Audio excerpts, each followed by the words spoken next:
Go. Good afternoon, it's Jim with Becky behind the camera, and we are With It Retirees.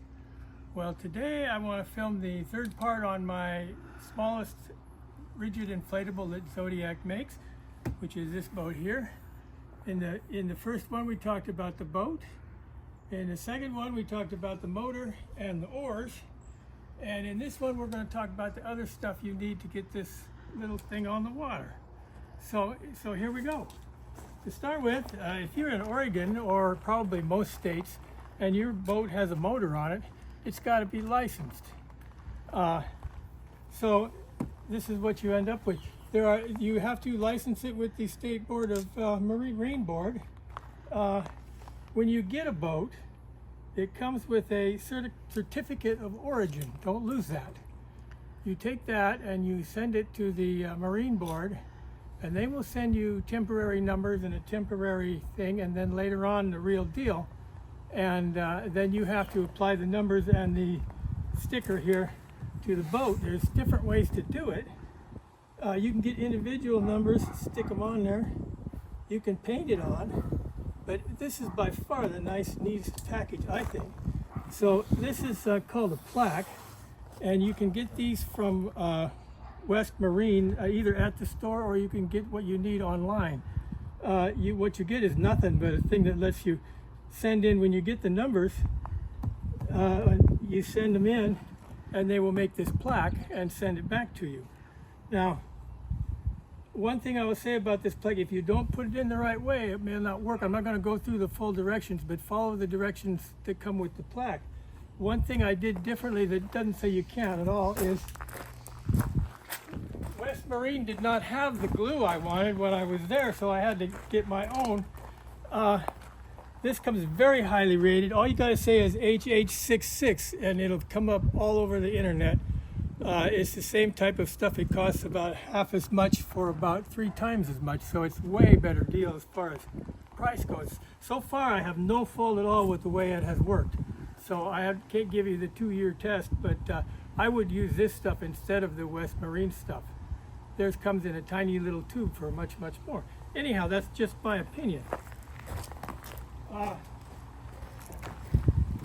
So anyhow, let's get through that. You've got your tags on here. That's number 1 on the deal. Let's go on down the line here. Line, that's almost a pun. You need a bow line, obviously, to tie your boat up.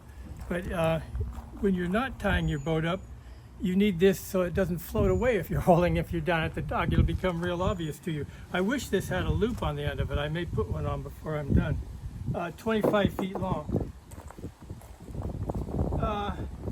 Next thing on this boat, the center of gravity on this boat has me sitting right here, which is actually quite comfortable, but it's too far to reach back, so I've put a small extension on this. As you can see, you do everything except it's further on this way. Works like a champ. The only thing I would say is that they say on it not to go past trolling speeds. Now, I don't know what your idea of a trolling speed is, but you'll have to deal with that yourself. Anyhow, that's so much for that. Next on the list, it should be the first on the list. You got to have a life jacket to be legal, and this is the kind that inflates if you pull that. It doesn't inflate if you fall in the water. You got to pull it to make it go up. If you have the kind that inflate like this, you have to wear them when you're in the boat. The other kind you can lay in the boat, which is sort of stupid because it just is. Anyhow, next on the list. Next on the list is a boat hook. You have no idea how handy these are. They in and out, but if you're crabbing, obviously you need it for crabbing rings, but anytime you're going around the dock, it's real handy to have something to grab on with. So I would say this is a must-have on your boat. Let's see here, we're going to go on down. If you shine it down in there, I have a small pyramid anchor right there hooked to the front. I'm not going to take it out. I won't use that and put it in unless I think I'm going to use it for something.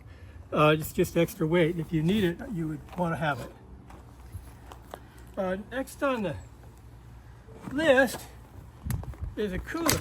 Now, the purpose of my boat is for crabbing or for fishing, but if you get a cooler, this is a high grade cooler. It's flexible on the inside, and I put an ice block, a Yeti block in there, and it keeps it nice and cool. It's nice to have one. Whoops, if you see the bottom of this, it's soft, and this boat, everything in this boat slides to the bottom, and it's made out of aluminum, but if you put that in there, it just stays put good. It's all going to want to end up there anyhow. So that's the other one. You can slip a few crabs or some pretty good fish in there when you get them, and you're good. Let's go on to the gear bag. Now this is made by Bucket Buddy. They're the guys that made the original bucket tool thing around, and they make some nice tool bags. I have another one, not waterproof. This is a water resistant and waterproof bag that's similar to this, but not waterproof, that I love. If I was going to get one for my tools at home, I would not get this bag. If you need waterproof or water resistant, get this bag. The reason being, by making the bottom waterproof, they had to make these pockets short. So I'm using the pockets. It's not a problem for me, but if I had tools in them, I'd want pockets down to there, which my other one has. Yeah, just a thing. I like these because I like a gate mount, because it's so easy to get in there. Now we'll just kind of go through a little of the stuff that's in here. This is my bonker for dispatching fish if I have a fish I wish to dispatch, which I do. Here we have, this is the registration basically. You need to keep this in the boat. Looks like so, that's an Oregon one. And this is a waterproof container, so that's a good idea.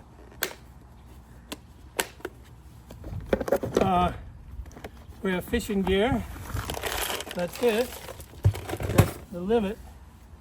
Basically fishing gear, crab measure, VHS radio. We have a first aid kit. We have toilet paper, which you wish you had when you really need it. And we have a spare one of these for holding the ignition out on the outboard. And that's about it. You don't need much more. So that's about all I carry. Oh, let me go on to the next thing here. Now, if we're hooked up for fishing, which we are in this scenario, I'm going to hook up this kind of semi-homemade rod rack I made. I'll show you how it works here in just a second. If you notice, there is nowhere on a boat like this to hook something on a side. There are no sides on the boat. It's all two. Just the stern, the transom is it. This transom is solid aluminum and it's built right into the boat. But that's the only place to mount anything. So what I have done, I'll take this out of here, is I took a two-banger rod, we call this a rocket launcher, from Cabela's, and I